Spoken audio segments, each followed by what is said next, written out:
Bismillahirrahmanirrahim. Assalamualaikum warahmatullahi wabarakatuh. Alhamdulillahi rabbil alamin. Nahmaduka Allahumma ala ni'amin yu'dhinul hamdu bizdiyadiha. Wa nusalli wa nusallimu ala nabiyyika Muhammadin hadil ummati lirasyadiha. Wa ala alihi wa sahbihi ma qamatit turus was sutur li'uyunil alfadhi maqama bayadiha wa sawadiha. Wa asyhadu an la ilaha illallah wahdahu la syarika la wa asyhadu anna sayyidana Muhammadan abduhu wa rasuluhu la nabiyya ba'd. Allahumma salli wa sallim wa barik ala nabiyyina Muhammad wa ala alihi wa sahbihi ajma'in. Amma ba'du, fallahumma subhanaka la ilma lana illa ma 'allamtana innaka antal alimul hakim. ولا حول ولا قوة إلا بالله العلي العظيم ولا حول ولا قوة إلا بالله العلي العظيم. Kaum muslimin, kaum muslimah rahimakumullah. Bersyukur kehadiran Allah Subhanahu wa taala atas segala nikmat yang telah dikaruniakannya. Salawat dan salam semoga selalu disampaikan oleh Allah kepada baginda Nabi Muhammad sallallahu alaihi wasallam. Baiklah, di pagi hari ini kita melanjutkan kajian kita, pembacaan kitab ya, dan sedikit penjelasan-penjelasan yang penting untuk kita ketahui. Kitab Riyadhus Shalihin. Di pertemuan yang lalu kita sudah sampai ke hadis dari Abu Hurairah anna Rasulullah sallallahu alaihi wasallam qala laisa syadidu bisur'ati innamas syadidu alladhi yamliku nafsahu 'indal ghadab. Ya. Bukanlah asyadidu bisur'ah ya. Kekuatan itu, keperkasaan seseorang itu bisur'ah. Sur'ah itu jago gitu, Pak. Istilahnya suka kelahi atau ototnya gede gitu loh. Bukan begitu kata Nabi. Laisa syadidu bisur'ati, innamas syadidu alladhi yamliku nafsahu 'indal ghadab. Sesungguhnya keperkasaan itu adalah orang yang bisa memegang dirinya ini ketika marah. Yang bisa mengontrol dirinya ketika marah. Jadi sebaliknya bisa kita pahami, orang yang lemah itu adalah orang yang kalau ketika marah ugal-ugalan semuanya. Itu sudah ketahuan ya. Ini bapak ini ibu ini berarti tidak terlalu kuat ya. Hatinya, pribadinya tidak terlalu kuat. Orang yang ketika marah dia ya kelihatan enggak normal lagi gitu loh. Itu lemah sekali hamba. Orang yang kuat itu kata Nabi ketika dia marah dia bisa mengontrol diri, dia segera ya seperti diajarkan oleh Nabi sallallahu alaihi wasallam baca ta'awudz. Nanti ada hadis berikutnya. Kalau bisa berwudu ya, karena memang kemarahan itu semuanya dari syaitan dan ujung-ujungnya pasti enggak baik gitu. Nanti akan dikuatkan. Baik. Selanjutnya ada hadis ya, wa an Sulaiman bin Surad radhiyallahu anhu. Ini hadis baru hari ini kita baca. Radhiyallahu anhu qala kuntu jalisan ma'an nabi sallallahu alaihi wasallam wa rajulani yastabbani wa ahaduhuma qad ihmarra wajhuhu wa intafaqat audajuhu. Dari Sulaiman bin Surad radhiyallahu anhu qala, beliau berkata kuntu jalisan ma'an nabi sallallahu alaihi wasallam. Suatu hari aku duduk bersama Nabi sallallahu alaihi wasallam. Kita bayangkan Bapak Ibu ya, Sulaiman ini duduk dekat Nabi, kira-kira mulia enggak? Ya mulia sekali lah, duduk dengan Nabi sallallahu alaihi wasallam ya. Kemudian ketika saya duduk bersama Nabi sallallahu alaihi wasallam, rajulani, ada dua orang yang sedang bertengkar. Ya. Yastabbani itu saling cela-mencela ya. Yasubbu kullum minhuma sahibahu, itu maknahu. Yasubbu kullum minhuma sahibahu. Yang satu mencela yang lain, kamu gitu ya.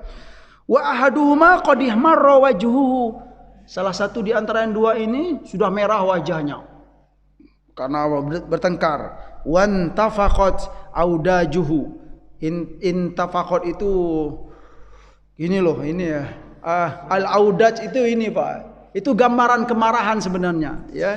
Tapi nanti ada penjelasan. Audajuhu itu adalah, audaj itu kalimat dari wadjun, ya, jamaknya audaj, yaitu ya ini daerah yang kalau kita motong hewan itu yang mau disembelih itu loh. Jadi seolah-olah sudah bengkak gitu, Bu. Sakit. Ya gambaran kemarahan lah. Wajahnya marah, ini bengkak. Ya pokoknya begitulah gambarannya. Ya. Subhanallah. Terus ketika itu faqala Rasulullah sallallahu alaihi wasallam, Nabi bersabda, "Inni la a'lamu kalimatan law qalaha la dhahaba anhu ma yajid. Law qala a'udzu billahi minasyaitonir rajim dhahaba minhu ma yajid." Ketika itu Rasulullah SAW berkata, sesungguhnya aku mengetahui, ya, satu kalimat, kalau satu kalimat itu diucapkan oleh dia yang sedang marah itu, la dhahaba anhu ma yajid, ya, pasti ya, apa yang sedang menimpa dia itu, marah itu akan hilang. Wa qala, dan Nabi SAW berkata, a'udzu billahi minasyaitonir rajim. Lau qala, kata Nabi, kalau dia mengucapkan a'udzu billahi minasyaitonir rajim, dhahaba minhu ma yajid, ya. Insyaallah kata Nabi, kalau kita sedang marah, merah atau apa gitu, ya, baca a'udzu billahi minasyaitonir rajim, insyaallah hilanglah semua yang apa sedang kita hadapi, yaitu dari kemarahan. Baiklah Bapak Ibu yang dimuliakan oleh Allah Subhanahu wa taala, afadal hadis, ya, hadis ini bisa memberi kita faedah atau manfaat atau ilmu. Yang pertama, hadis ini diambil dari firman Allah Subhanahu wa taala, wa imma yanzaghannaka minasyaitoni nazghun fasta'idz billah innahu sami'un alim, ya. Jika kita sedang diganggu oleh syaitan, ya, syaitan sedang mengganggu kita, fasta'idz billah, maka berlindunglah kepada Allah. Innahu sami'un alim, sesungguhnya Allah itu maha mendengar dan maha mengetahui. Selanjutnya, al-ghadabu yuthiruhu syaitan, ya. Kemarahan itu sebenarnya dipengaruhi oleh syaitan. Jadi kemarahan itu kita sudah bisa pastikan ini enggak baik, ya, karena memang dari syaitan. Lima yatarattabu alaihi minad darar fid dini wad dunya. Ya, tentulah kalau perbuatan syaitan itu akan beruntut, ya, beruntut apa? Ad-darar, kemudaratan, ya, keburukan dalam perkara ad-din wad dunya, perkara apa? Agama dan urusan dunia. Walidzalika kana qat'u sababihi wa huwa wiswasus syaitan bil isti'adzah. Dari itu cara untuk memotong, ya, penyebab apa istilahnya, ya, sebab-sebab sehingga kita apa, ya, hancur atau marah berlebihan. Caranya kata Nabi, potonglah, ya, putuskanlah sebab-sebab tersebut, yaitu sebab-sebabnya apa? Waswasatus syaitan, wiswas, ya, bisikan-bisikan syaitan sehingga kita marah. Apa caranya? Bil isti'adzati, berlindung kepada Allah. A'udzu billahi minasyaitonir rajim, ya. A'udzu billahi minasyaitonir rajim. Poin berikutnya, perhatian Rasulullah sallallahu alaihi wasallam, ya, terhadap perkara memberi nasihat kepada umat, ya. Nabi itu kalau ada perkara-perkara dalam kehidupan beliau ini perlu disampaikan, memang perhatian sekali. Tolong baca ini, kata Nabi. Sahabatku jangan lakukan itu. Kalau memang beliau melihat langsung memang begitu, Pak. Ya, Rasulullah sallallahu alaihi wasallam. Itu pelajaran bagi kita berapa yang punya hubungan persahabatan, ya, kalau teman kita sudah mulai agak melenceng dikit, ya, kita tegur, kita beri nasihat. Kalau siapalah gitu loh, keluarga atau adik, kakak, teman, sahabat, ya, karena memang itulah yang dicontohkan oleh Rasulullah, perhatian akan, ya, mengingatkan, ya, kemudian al-irsyad, ya, irsyad itu ya meluruskan, membimbing, ya.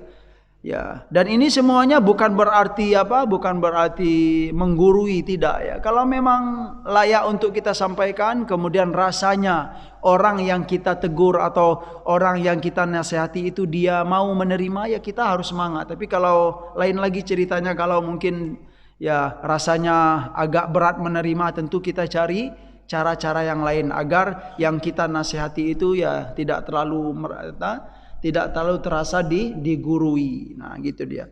Ini menjadi contoh bagi ya seluruh para guru, para pendidik juga gitu. Pokoknya kalau ada sesuatu yang harus untuk diperbaiki ya terhadap anak-anaknya, disampaikan. Ya, karena itulah yang dicontohkan oleh Rasulullah sallallahu alaihi wasallam. Hadis berikutnya. Wa an Muadz bin Jabal. Wa an Muadz bin Anas ya radhiyallahu anhu anna an-nabiy sallallahu alaihi wasallam qala man kadhama ghaidhan wa huwa qadirun ala ayyun fidahu da'ahu Allah ala ru'usil khalaiq yaumal qiyamati hatta yukhayyirahu minal huril 'ain ma syaa. Bagus sekali, ini keutamaan sabar. Baik, dari Muadz bin Anas radhiyallahu anhu bahwa Nabi SAW pernah bersabda, man kadhamal ghaidha, barang siapa yang bisa menahan marah, wal kadhiminal ghaidha wal afina anin nas, dalam surat Ali Imran ya.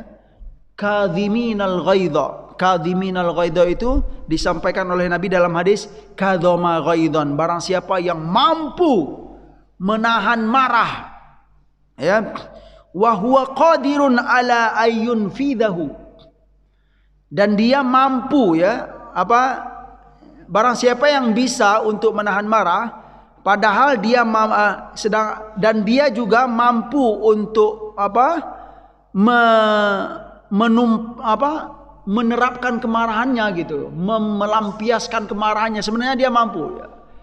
Contohnya begini Bapak Ibu, ya misalnya antara orang yang berduit dengan tidak berduit, ya kan? Orang yang berduit ini dihinakan oleh orang yang tidak berduit, ya. Kira-kira yang berduit ini mampu nggak Pak?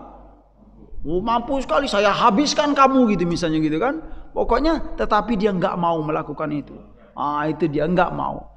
Misalnya seorang guru dengan murid, ya guru, maklumlah guru, terkadang manusia biasa, terkadang salah gitu kan? Tahu-tahu suatu hari ada murid meluruskan misalnya, itu kan, kamu ini bertahun-tahun saya ajar kamu, kritik-kritik gitu misalnya kan gitu kan. Itu sudah sangat wajar seorang guru ini punya kemampuan untuk itulah. Tetapi dia mengerti ya bahwa marah ketika itu adalah bisikan setan. Dia mampu untuk menahan semuanya. Jadi marah itu memang juga didukung posisi-posisi sosial terkadang ya. Seorang guru, seorang kiai yang ditegur oleh jamaah, itu marah misalnya. Ini hati-hati gitu loh. Kemudian orang yang berada ditegur atau dinasihati oleh orang yang tidak berada dalam kehidupan sosial biasanya marah. Atau kakak ditegur oleh adik biasanya marah. Karena memang posisi begitu. Atau ya seorang pemimpin oleh rakyat biasanya begitu. Tetapi kalau dia sadar sekali ini adalah bisikan syaitan, itu sesuatu yang sangat mulia dalam Islam. Apa ganjarannya kata Nabi SAW? Orang yang bisa menahan marah, yang bisa membalas kemarahannya itu, dan dia mampu untuk melakukan itu, tetapi dia tidak melakukannya, da'ahullahu ala ru'usil khalaiq yaumal qiyamah. Ya. Dia hamba ini di hari kiamat nanti akan dipanggil oleh Allah. Dari sekian banyak makhluk dia dipanggil oleh Allah, sini kamu. Gitu loh Pak. Ala ru'usil khalaiqi. Yang lain enggak dipanggil. Yang sabar ini bisa menahan marahnya itu dipanggil oleh Allah Subhanahu wa taala. Artinya apa? Dikhususkan. Panggil oleh Allah hatta yukhayyirahu minal huril 'aini ma syaa. Masya Allah, hadisnya kuat sekali ya. Hadis sahih, hadis hasanun ya. Setelah dipanggil, dia diberi pilihan oleh Allah Subhanahu wa taala untuk memilih apa Bapak Ibu? Minal huril 'aini ma syaa. Kamu mau bidadari yang mana kata Allah Subhanahu wa taala? Iya. Dari sekian banyak ini pilih semau kamu. Ya. Itu ganjarannya Pak ya. Mulianya bisa menahan marah itu mulia sekali gitu ya. Ya subhanallah. Kemudian ya kita jelaskan ada hadisnya apa makna hadis. Tadi ghaidon itu adalah ya kemarahan. Ya, kemudian al kadhoma tadi, al kadhum itu menahan, wal mana al habas wal mana minadzuhur. Kemudian al hurul ain. Ini yang belum kita jelaskan. Yang kita masukkan dengan bidadari. Bidadari itu bahasa Arabnya al hurul ain, ya, al hurul ain, ya. Al hurul ain, ya. Al hurul ain itu adalah jamak. Hur itu adalah jamak. Jadi kamu pilih bidadari yang mana yang kamu mau. Jadi dia jamak. Banyak bidadari yang apa disediakan oleh Allah Subhanahu wa taala. Al-hur itu jamak dari haura. Ya, haura itu adalah ya mufradnya, tunggalnya, jamaknya adalah hur, ya, hur. Wahia syadidatul bayad fil ain wa syadidatus sawad. Ya. Makna sebenarnya dalam bahasa Arab itu apa? Hur itu sebenarnya dalam kalau bidadarinya kan nanti Pak ya di akhirat. Tetapi makna yang bisa dipahami oleh orang Arab selama di dunia ini ya kita pun juga bisa memahami. Siapa itu? Yaitu seseorang hamba Allah gitu ya. Jelas perempuan lah kalau bidadari itu. Syadidatul bayad fil ain wa syadidatus sawad. Jadi dia itu identik dengan keindahan mata kalau bidadari itu Pak. Jadi matanya itu yang putihnya itu putih sekali dan yang hitamnya itu hitam sekali. Begitu gambaran. Iya. Hah? Adanya di surga nanti Pak. Iya. Ya. Tapi itu gambaran ya. Iya. Gambaran. Terus al-ain itu jamak, ya, jamak. Al-ain jam'u aina. Mufradnya adalah aina. Aina wahia wasi'atul ain. Jadi apa? Dalam bahasa Arab itu ada al-ain. Al-ain itu bisa bermakna mata juga. Kemudian ada juga al-ain itu maknanya mata air ya. Mata air itu juga al-ain, al-uyun ya. Fiha uyunun gitu ya. Di surga itu terdapat mata air. Al-ain. Jadi ain itu bisa bermakna mata juga bisa bermakna mata air ya. Kemudian al-ain yang ada dalam hadis ini al-hurul ain maknanya adalah wasi'atul ain. Jadi al-ain itu adalah aina, seorang perempuan yang bola matanya itu lebar. Apa bukan lebar apa? Ya gede lah gitu. Karena ya belum. Iya. Ya karena dalam kehidupan kita orang yang ada hamba yang matanya sipit, ada ya apa? Bola matanya kecil atau sedang, ada yang gede. Tetapi kalau kita lihat keturunan-keturunan yang bola matanya itu gede itu memang kelihatan agak itu Pak ya. Agak cantik. Bagaimanapun lah begitu. Jadi wasi'atul ain ya. Agak gede. Kalau pengen cari orang-orang yang matanya agak gede ya sepertinya banyak di daerah Timur Tengah gitu ya. Timur Tengah atau di Eropa juga begitu. Ya dan lain-lain. Begitu gambaran Bapak Ibu.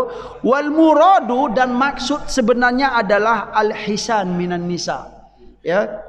Maksud sebenarnya al-hurul ain itu adalah ya keindahan dari apa yang dimiliki oleh perempuan. Itulah intinya ya. Keindahan-keindahan apa yang dimiliki oleh perempuan. Baik. Selanjutnya hadis berikutnya. Wah, ini terhibur nih bapak-bapak kayaknya. Ya. Wa an Abi Hurairah radhiyallahu anhu anna rajulan qala lin Nabi sallallahu alaihi wasallam, dari Abu Hurairah radhiyallahu anhu bahwa ada seorang laki-laki berkata kepada Nabi sallallahu alaihi wasallam, apa kata dia? Ausini, wahai Rasulullah, ausini, tolong beri aku wasiat. Ada seorang laki-laki minta wasiat kepada Nabi sallallahu alaihi wasallam. Qala, lalu Nabi berkata, Nabi menjawab, kalau kamu memang minta wasiat, aku akan beri wasiat. Apa kata Nabi? La taghdab. Ya. Faraddahu miraran. Qala la taghdab. Jadi kata Nabi, jangan kamu marah. Dalam hidup ini jangan marah. Wah, pesan Nabi itu singkat. Tetapi kalau kita perhatikan itu memang penting, Pak. Kemudian pertama, Nabi mengatakan la taghdab, jangan marah. Faraddahu miraran, lalu beliau mengulangi lagi kata-kata itu miraran, berkali-kali. Artinya enggak sekali. Ya, kalau memang miraran berarti bisa jadi 3 kali atau lebih. La taghdab, kata Nabi. La taghdab. Dalam hidup ini jangan marah. Ya, kalau bisa jangan marah, kata Nabi. Jangan marah. Ya. Qala la taghdab, begitu lagi diulang oleh Rasulullah sallallahu alaihi wasallam. Ini pesan bagi kita. Kalaupun kita dipilih ya, cara marah atau tidak marah, pilihlah cara tidak marah.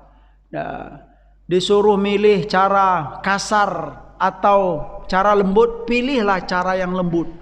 Ya, selagi masih ada cara untuk menjauhi yang kasar dan yang marah tersebut. Karena itu memang berbahaya, Bapak Ibu, akan berdampak buruk bagi ya kehidupan kita, kemudian wibawa kita juga ya. Marah itu kan biasanya kalau orang marah dia akan kelihatan sekali ya hal-hal yang tidak baik ya yang ada pada dirinya, ya merontokkan harga diri ya, wibawa di hadapan orang-orang yang lain gitu. Selanjutnya, wa fi riwayatin,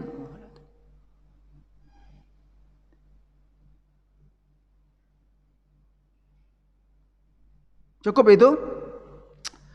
Jadi wasiat jangan marah itu yang disampaikan oleh Rasulullah sallallahu alaihi wasallam karena mafsadahnya banyak, kemudian celaan terhadap marah, kemudian al-ghadab ya madhmumun, bahwa marah itu adalah tercela siapapun ya. Kita mengetahui bahwa marah itu tercela, kemudian marah itu tidaklah terpuji ya. Seperti yang dicontohkan oleh Rasulullah sallallahu alaihi wasallam. Rasulullah itu ya kalaupun pernah marah wajar ya, karena memang beliau ya pada dasarnya manusia. Ya, seperti dalam hadis-hadis yang sudah kita sampaikan, Nabi pernahkah marah? Pernah Nabi marah. Ya, seperti dalam hadis yang sudah kita sampaikan, yaitu ketika Nabi dikatakan apa, Pak? Tidak adil dalam sebuah pembagian al-qismah gitu ya. Ini enggak adil nih pembagian Nabi SAW. Nabi ini membagi bukan karena mengharap ridho Allah. Ya kan, kabar itu terdengar oleh Nabi, beliau marah, tetapi ya tentulah beliau dikendalikan ya. Beliau dijaga oleh Allah Subhanahu wa taala. Marahnya beliau itu tidaklah sampai ya beliau mau mengikuti kemarahan tersebut. Itulah Rasulullah. Tetapi pada hakikatnya pesan ini buat kita semua umat Rasulullah sallallahu alaihi wasallam. Baik. Hadis berikutnya masih dari Abu Hurairah radhiyallahu anhu. Qala Rasulullah sallallahu alaihi wasallam. Rasulullah sallallahu alaihi wasallam pernah bersabda, "Ma yazalul bala'u bil mu'mini wal mu'minah fi nafsihi wa waladihi wa malihi hatta yalqallaha ta'ala wa ma alaihi khati'atun." Ya. Bala itu masih akan ditimpakan oleh Allah Subhanahu wa taala, akan diberikan oleh Allah Subhanahu wa taala kepada mukmin dan mukminah fi nafsihi ya. Bala itu ya akan selalu diberikan oleh Allah kepada diri kita, kepada anak kita, wa waladihi wa malihi, dan harta kita. Ya, sampai kapan? Hatta yalqallah, sampai kita menemui Allah Subhanahu wa taala. Itu sudah menjadi sunnatullah gitu loh. Kapanpun kita, ya kalaupun tidak sekarang, ya kapanpun atau sudah pernah gitu ya. Yang intinya semua hamba itu pasti pernah ditimpa atau diuji akan ya sebuah musibah atau bala oleh Allah Subhanahu wa taala. Sampai kapan perkara itu akan berhenti? Yaitu sampai menemui Allah Subhanahu wa taala. Dan bala itu bisa terjadi ya, diuji pada diri kita, pada anak kita, wa malihi, dan juga harta kita. Ya, itu akan kita temukan atau telah kita temukan Bapak Ibu. Yang mana ya baik. Hadis ini hadisnya sahih, kuat sekali. Kemudian lughatul hadis. Ya, lughatul hadis, bahasa dari hadis tersebut, al-bala. Bala itu adalah al-ikhtibar. Al-ikhtibar ya. Sawa'un kana dzalika bil khairi am bisyarri. Bahwa bala itu adalah ikhtibar. Ikhtibar, ujian atau cobaan. Sama saja, baik itu cobaan dalam kebaikan maupun dalam keburukan. Tetapi illa annahu ghalaba ala istimalihi bil masa'ib. Tetapi kebanyakan kita memahami bahwa bala itu memang di perkara-perkara yang sulit. Biasanya begitu. Kalaupun ada perkara-perkara yang menggembirakan, biasanya orang tidak menyebut itu bala. Tetapi padahal itu bala juga. Ya. Padahal itu bala juga pada hakikatnya. Jadi bala itu kebaikan, itu bala bagi kita, cobaan dari Allah. Dan keburukan memang ya kita sudah biasa memakai itu gitu kan. Bala, cobaan dalam kebaikan sangat banyak sekali contohnya. Seseorang yang diberi harta banyak itu bala sebenarnya menurut Allah Subhanahu wa taala. Ya. Orang yang diberi ilmu itu bala, ya, cobaan. Ya, cobaannya apa? Mau enggak kamu mengamalkan ilmu yang yang telah diberikan oleh Allah? Ya, itu cobaan. Kalau kamu mau berarti kamu lolos.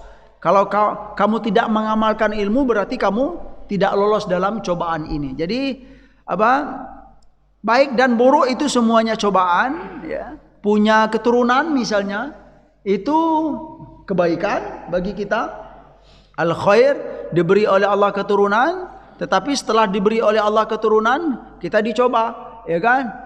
Bisa enggak mendidik mereka itu ke jalan yang diridhoi oleh Allah Subhanahu wa taala, gitu kan? Punya keturunan. Nah, kalau kita mampu ya lolos, berarti kita ya terpuji gitu loh. Kalau tidak mampu berarti kita ya sedang diuji oleh Allah Subhanahu wa taala ya. Yang mana terus hadis ini memberi kita pelajaran yaitu al-mu'minu mu'arradun bil ikhtibari bi alwanim minal bala.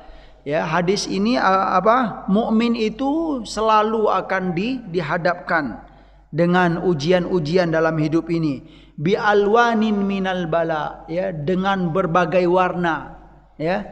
Bi alwanin itu dengan bermacam-macam warna minal bala, ya, cobaan yang bermacam-macam itu artinya.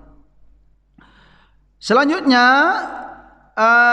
hadis ini juga memberi bisyaratul mu'min al-mubtala, ya. Hadis ini menjadi kabar gembira bagi orang-orang yang ditimpa oleh Allah akan ujian atau musibah. Dan itu diambil dari firman Allah, qala Allah Ta'ala walanabluwannakum bisyai'im minal khawfi wal ju' wa naqsim minal amwali wal anfusi wath thamarat wa basyiris sabirin, ya. Itu dalil, ya, bahwa kabar gembira kepada orang-orang yang sabar yang akan diberikan oleh Allah Subhanahu wa taala, ya, sabar dalam berbagai ujian. Poin berikutnya, sidqul imani yatajalla indal masaibi wal mihan. Ya, kebenaran iman seseorang itu, kekuatan iman seseorang itu akan terlihat ketika dia sedang menghadapi ujian dan ya bala ini gitu loh. Itulah kalau ingin melihat ya kita mungkin bisa menguji Bapak Ibu, ya, seperti sabar juga tadi ketika marah tadi. Ya, kekuatan seseorang itu bisa dilihat dari ketika dia marah. Kalau dalam hadis ini, kebenaran iman seseorang itu, kesungguhan iman seseorang itu, atau kekuatan iman seseorang itu akan terlihat, ya, Kapan? Indal masaibi wal mihan. Ketika dia sedang ditimpa musibah oleh Allah. Ketika dia sedang berada dalam keadaan-keadaan sulit gitu loh. Apakah dia berubah? Ya, kalau dia berubah, ya kalau kita berubah, kita sendiri lihat gitu loh. Misalnya sebelum diuji oleh Allah Subhanahu wa taala kita taat, kita suka berzikir, ya kita senang nyaman hati ini ya berzikir kepada Allah. Tetapi ketika berada dalam keadaan sulit, kalau kita berubah, nggak ada lagi semangat dalam beribadah, nggak senang dalam berzikir. Nah itu kita bisa pastikan berarti iman kita itu belum terlalu kokoh. Ya, semoga dengan mengetahui, ya, dari mana kita ketahui Bapak Ibu, bukan kita sok tahu, tidak. Memang begitu yang diajarkan dalam hadis dan itu yang dipahami oleh para ulama. Ya. Kalau kita memang kokoh saat diuji oleh Allah, bahkan kita lebih mendekatkan diri kepada Allah, bersyukurlah karena itu ya bukti keimanan kita yang baik, yang lurus insyaallah. Ya. Baik, hadis berikutnya ya.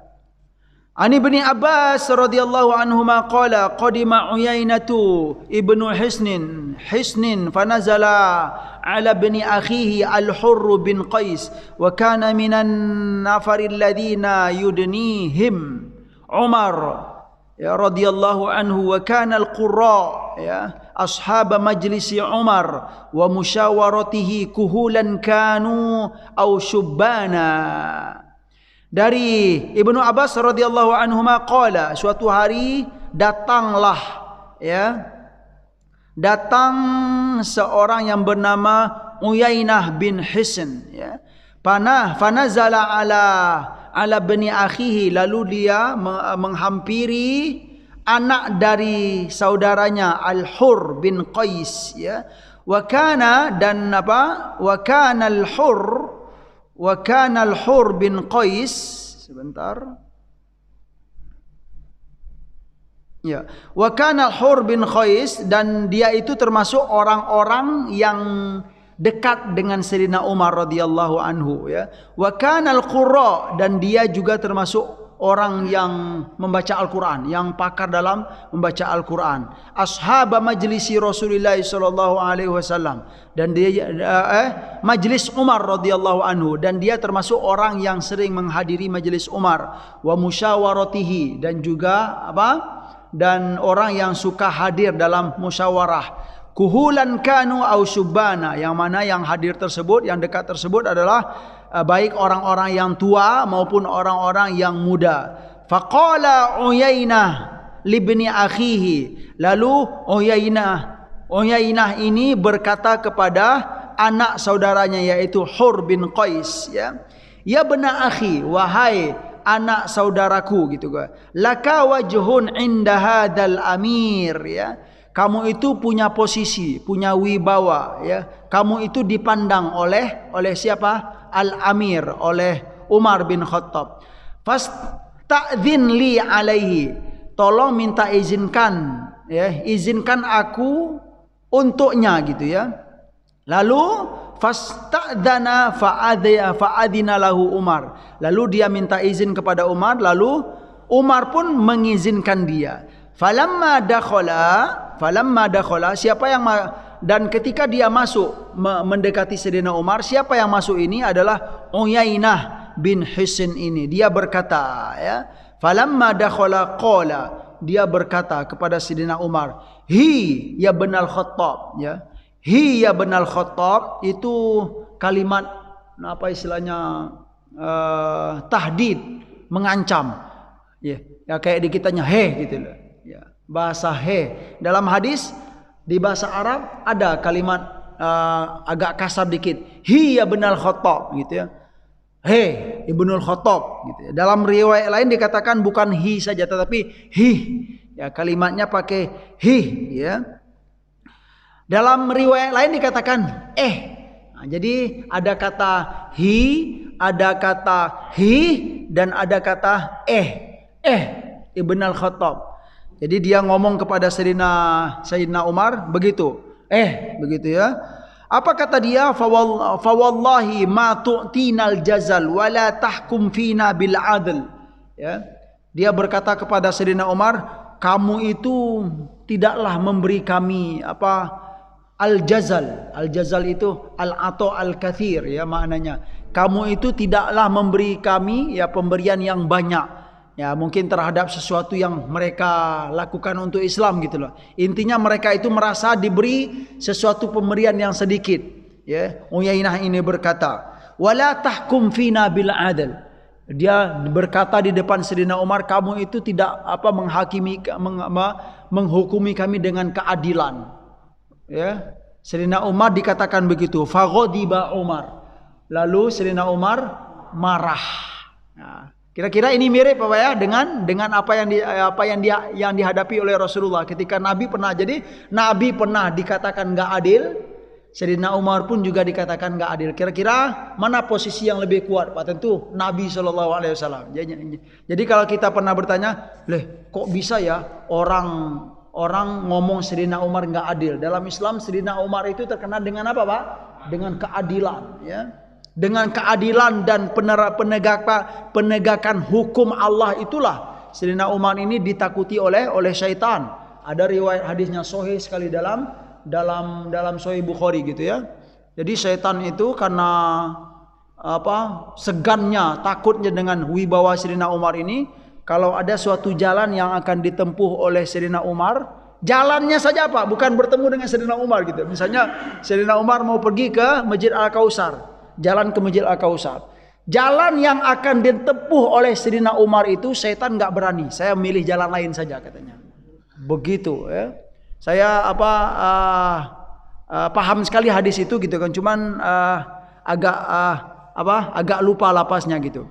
Masalaka syaitonu fajjan illa salaka, ya nantilah kita cek gitu ya lapas riwayat hadisnya. Yang maknanya memang begitu gitu. Tidaklah Sayyidina Umar menempuh suatu jalan yang akan dia tempuh, kemudian setan melihat jalan tersebut gitu. Pastilah setan itu mencari jalan yang lain. Agar apa? Dia enggak berani menempuh jalan yang akan ditempuh oleh Sayyidina Umar. Kenapa? Karena wibawa Sayyidina Umar itu, takut setan itu, Pak. Tahu-tahu Sayyidina Umar dibilang enggak adil. Ya, wajarlah gitu, Pak ya. Faghadiba Umar, lalu marah Umar ketika itu. Hatta hamma ayyuqi'a bihi. Sehingga karena marah tersebut, ya Sayyidina Umar pengen kayak gini tuh lah. Hatta hamma ayyuqa bihi. Ingin mukul lah, pokoknya ingin membalas kemarahan tersebut. Faqala lahul hur. Lalu ya tetapi belum dilakukan ya. Pengen gitu aja gitu, pengen ya membalas. Faqala lahul hur, ya lalu Hur berkata, ya Amirul Mu'minin, ya. Ya Amirul Mu'minin. Berarti yang berkata ini Hur, ya. Yang berkata ini Hur, ya Amirul Mu'minin, wahai Amirul Mu'minin, inna Allah Ta'ala qala li Nabi sallallahu alaihi wasallam. Ingatlah wahai Amirul Mu'minin, sesungguhnya Allah pernah berkata kepada nabinya Nabi Muhammad sallallahu alaihi wasallam, khudil afwa wa'mur bil urfi wa'rid 'anil jahilin. Artinya apa? Ya, jadilah kamu pemaaf. Maafkanlah terhadap orang-orang yang berbuat sesuatu yang tidak layak kepada kamu. Wa'mur bil urfi, dan ya berlakulah sesuai dengan apa yang ada dalam kehidupan ini gitu kan, atau yang biasa dilakukan oleh kaum kamu. Wa'rid 'anil jahilin, dan berpalinglah dari orang-orang yang jahil. Wa inna hadza minal jahilin, ya. Dan perbuatan ini termasuk perbuatan orang-orang jahil. Artinya apa? Hur ini beliau menasihati Sayyidina Umar bahwa ketika Sayyidina Umar marah itu dan mau ngebalas gitu Pak ya, dia ingatkan dengan ayat Allah, maafkanlah gitu ya orang-orang yang wa'mur bil urfi, dan bertindaklah sesuai dengan apa yang sudah ada dalam kebiasaan manusia. Wa'rid 'anil jahilin, dan berpalinglah dari orang-orang yang bodoh. Wa inna hadza minal jahilin, ya. Dan ini adalah termasuk orang-orang yang jahil atau perbuatan-perbuatan yang jahil. Baik itu apa yang dilakukan oleh Uyainah mengatakan bahwa Sayyidina Umar tidak adil, itu termasuk orang-orang yang jahil. Maka maafkanlah gitu. Boleh jadi perbuatan marah Sayyidina Umar itu, ya, ini termasuk perbuatan yang yang tidak baik, yang tidak terpuji. Maka berpalinglah, janganlah melakukan bertindak marah kemudian membalas dengan cara yang tidak baik. Wallahi ma jawazaha Umar hina talaha, dan dia menjelaskan, si Hur ini menjelaskan, ketika aku sampaikan nasihat itu kepada Sayyidina Umar, demi Allah, majazaha Umar, Allah tidak Umar radhiyallahu anhu tidak istilahnya jawaza itu dia memaafkan. Jadi pesan nasihat itu tidak dilanggar oleh Sayyidina Umar, gitulah. Artinya apa? Dia menerima. Oh iya, gitulah. Jawaza itu kalau bahasa kitanya ini batas, kemudian kita itu loh Pak. Melanggar. Ya betul, Masya Allah. Jadi Sayyidina Umar ketika disampaikan nasihat itu, dia tidak melanggar nasihat itu ketika dibacakan ayat Allah gitu ya. Dia mengiyakan. Oh iya, kata Sayyidina Umar. Beliau langsung sadar bahwa ini adalah perbuatan-perbuatan orang yang jahil, yang bilang Amirul Mukminin tidak adil, maafkanlah. Jadi reda Sayyidina Umar radhiyallahu anhu, kemudian beliau menerima nasihat itu. Wa kana waqafan inda kitabillahi taala, Al-Hur ini bersaksi bahwa Sayyidina Umar itu adalah waqafan inda kitabillah. Beliau itu adalah waqafan itu Pak, berdiri maknanya. Artinya kalau ada pesan-pesan Allah, dia memang memperhatikan. Oh iya. Jadi menegakkan apa-apa yang disampaikan dalam Al-Quran dan hadis Rasulullah SAW. Artinya apa? Waqafan itu sangat perhatian, sangat menerapkan, juga sangat hati-hati dalam menegakkan hukum. Itulah makna waqafan. Mungkin cukup itu. Alhamdulillah sudah baca hadis 1, 2, 3, 4, 5, 4 atau 5. Alhamdulillah, semoga ini bermanfaat bagi kami yang menyampaikan dan buat kita semua yang mendengarkan. Terima kasih Bapak Ibu. Wassalamualaikum warahmatullahi wabarakatuh. Waalaikumsalam. Silakan Bapak yang bertanya, masih ada waktu. Silakan Pak Hakim. Siapa ini? Ya, Masya Allah. Singkat padat disampaikannya, biar waktunya singkat juga. Satu pertanyaannya, tadi kan ada pembahasan hurul in. Ya Ustaz. Artinya itu untuk kaum laki-laki. Perempuannya gimana Ustaz? Iya Ustaz. Keseimbangan saya. Itu yang kedua. Yang kedua itu ada kata-kata kan al-kadhimin al-ghaidha wal 'afina 'anil nas. Di antara dua ini yang paling baik. Apa kadhimin al-ghaidha apa 'afina 'anil nas. Dalam tafsir Misbah disebutkan yang tidak dijelaskan oleh Syekh. Baik, yang kedua adalah yang ketiga, Pak. Ya. Ada sebuah ayat yang An-Nisa ayat 42. Innal munafiqina yukhadi'una Allah wa huwa khadi'uhum. Ya, idza qamu ila sholati kusala La yadhkuruna Allah illa qalila. Sesungguhnya orang munafik itu menipu Allah, padahal dia enggak akan bisa menipu Allah. Allah yang menipu mereka. Dan orang-orang munafik itu kalau mendirikan sholat itu merasa malas. Jadi artinya itu ciri-ciri ya. Masya Allah. Dan dia tidak pernah berpikir sedikit pun, kecuali sedikit. Ya, berzikir kepada Allah. Ini mohon maaf tentang kaitan dengan zikir. Pertanyaannya. Ya, pertanyaannya tolong jelasin tadi kaitan dengan zikir tadi. Bingung tentang zikir apa saja. Baik. Pertanyaan kedua singkat padat. Bapak silakan. Assalamualaikum warahmatullahi wabarakatuh. Waalaikumsalam warahmatullahi wabarakatuh. Pertanyaannya hanya pada waktu tadi Ustaz menyampaikan masalah marah-marah, apakah kaitannya dengan ada faktor semacam keturunan? Orang tua kita marah-marah atau nenek moyang kita itu sama singkat Ustaz.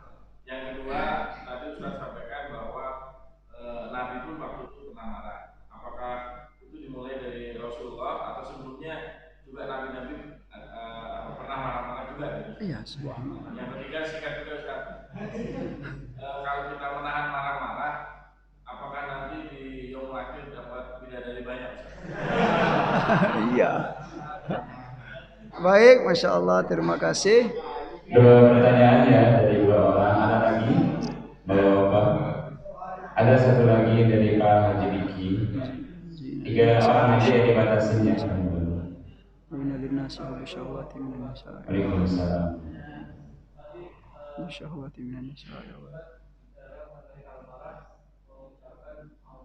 A'udzubillahi minasyaitonir rajim.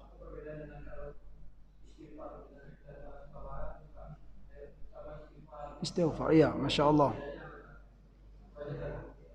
Baik. 3 pertanyaan Ustaz. Oh, satu lagi. Masih ada, Ustaz. Irfan.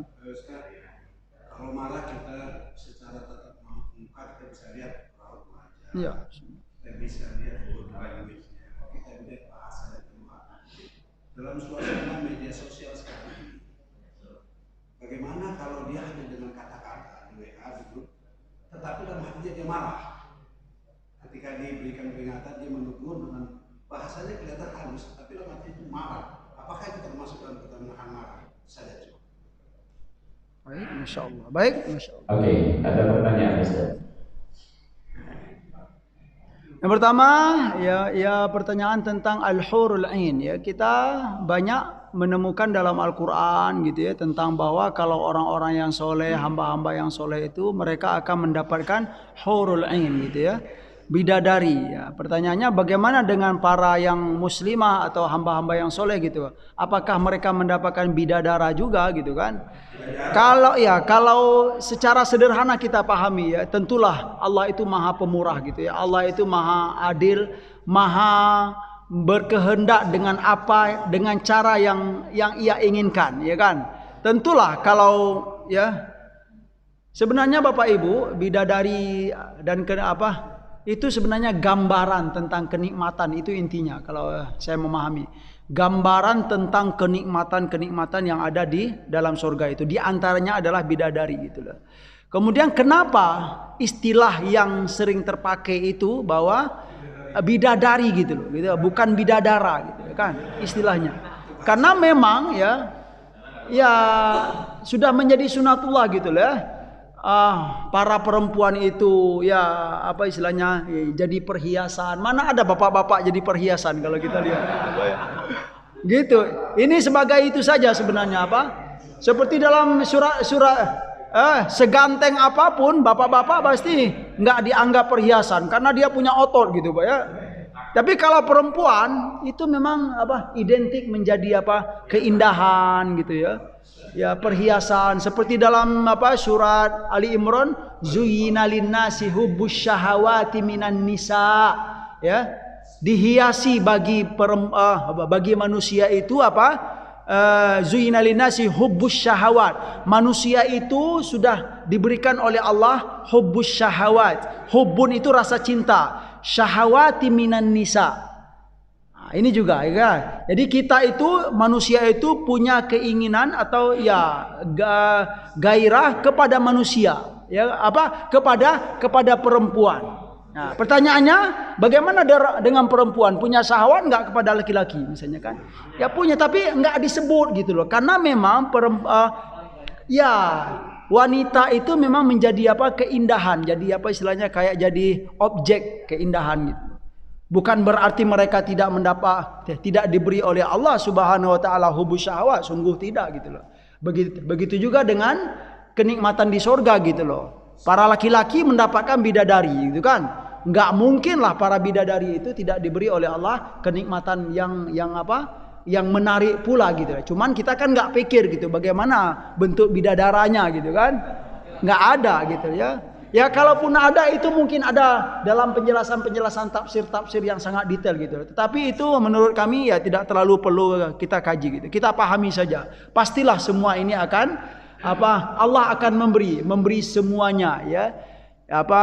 Kalau yang taat di dunia laki-laki ya, yang perempuan pun juga begitu, dapat semuanya kenikmatan dari Allah Subhanahu wa taala. Yang kedua, kadhiminal ghaidha wal afina 'anin nas. Yang pertama, menahan marah, dan yang kedua, memaafkan. Mana yang lebih bagus? Ya, setahu kami al-afina 'anin nas ini lebih sangat apa istilahnya, sangat tinggi sekali gitu loh.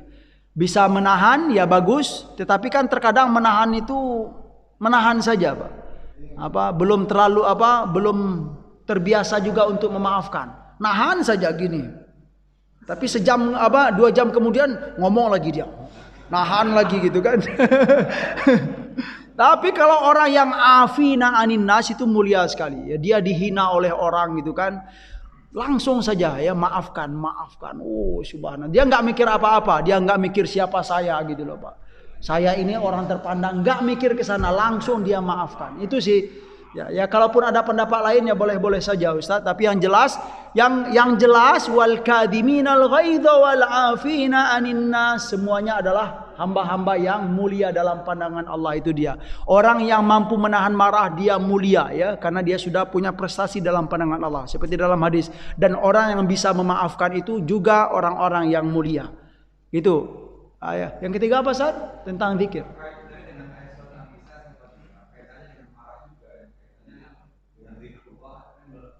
Iya, betul. Nah, kita mengaitkan tentang apa? Tadi yaitu kaitan kenapa sih gitu ya? Marah. Kok bisa orang itu suka cepat marah? Kemudian kalau disinggung sedikit dia teringat istilahnya semua kelebihan dalam hidupnya. Saya ini, anak ini, saya ini orang berilmu, saya ini berharta banyak gitu. Biasanya begitu, Pak. Nah, kenapa rasa-rasa itu cepat timbul? Ya, mungkin ya hamba-hamba ini dia ya hatinya kosong dari zikir kepada Allah. Memang gitu ya. Hamba-hamba yang sudah terdidik dengan zikir kepada Allah dengan lisan dan hatinya itu insya Allah hati itu, Pak. Karena kalau kita renungkan di banyak ayat dan hadis Nabi, hati itu sebenarnya bukanlah tempat untuk hasad dan dengki dan dendam gitu. Hati itu adalah tempat semua kebaikan gitu ya. Maka berusahalah untuk mengosongkan hati dari segala ya akhlak-akhlak yang tidak baik. Cara mengosongkan itulah dengan diantaranya dengan zikir. Perbanyak zikir kepada Allah ya. Menyebut kalimat-kalimat thayyibah, membaca sholawat Nabi, itu akan mengikis semua sifat-sifat yang tidak baik yang ada dalam hati itu. Jadi di antara cara untuk mendidik rasa marah tersebut, menghilangkan rasa marah, perbanyaklah zikir. Iya, saya setuju Ustaz ya. Orang yang tidak terlalu banyak zikir kepada Allah, biasanya dia punya ya sifat marah atau dia cepat sekali marah karena memang lupa akan zikir kepada Allah. Betul. Yang kedua tadi apa, Pak?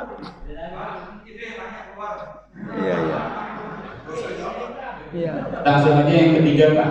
Yang pertanyaannya di luar soalnya. Apa tentang istighfar ya. Ya kalau kita melihat dalam hadis Nabi SAW, ya cara yang terbaik kalau kita marah bacalah al-isti'adah itu dulu ya, al-isti'adah.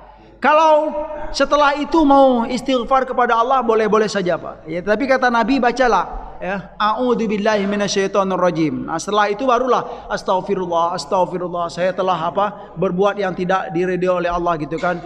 Misalnya ngomong kasar ketika marah, istighfar kepada Allah. Cuman saat ketika mulai marah itu bacalah isti'adah, karena itu adalah waswas syaitan kata Nabi SAW.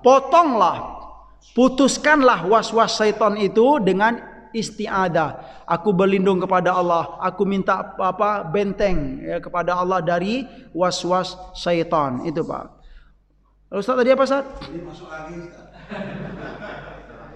Kalau banyak marah-marah, tadi menurut yang saya. Yang pertama, ya Pak. Kaitannya dengan marah-marah itu apakah dengan keturunan? Iya.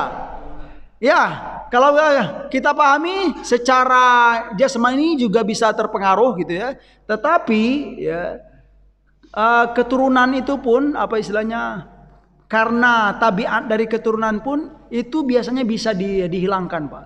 Yang jelas masalah sifat-sifat marah ini memang identik dengan istilahnya rohani gitu loh. Itu kalau kita hamba yang sudah berlatih gitu ya, suka berzikir, taat beribadah, paham, sering mendengarkan nasihat-nasihat Nabi, insya Allah itu akan berpengaruh kepada jiwa gitu loh.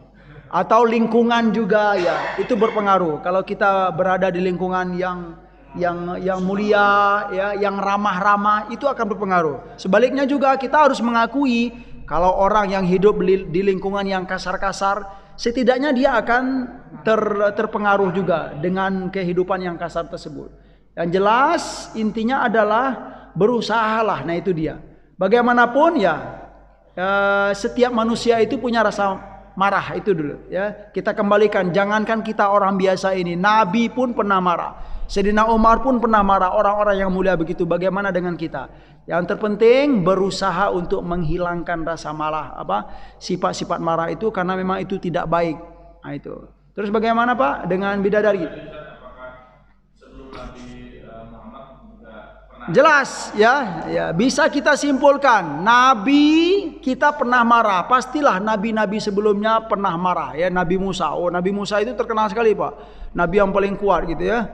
Jadi sudah pastilah dalam hidup beliau gitu kan, beliau seorang manusia biasa gitu kan, pernah marah ya, pernah nenju orang. Nabi Musa itu sekali tenju mati gitu ya, tapi begitu gambaran ya, bisa kita simpulkan. Terus apa lagi Bang ketiga?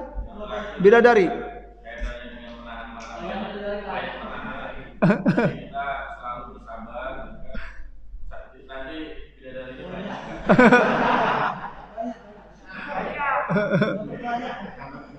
Oke Pak, jawabannya kita ambil dari hadis tadi ya. Tadi kita sudah sampaikan al-hurul ain ya. Dia disuruh milih oleh Allah bidadari. Nah, itu dia. Ya. Banyak, bukan satu gitu kan. Ya. Tapi dari sekian banyak bidadari, ya kalau mau milih satu ya silakan, kalau mau ngambil semuanya silakan. Itu dia.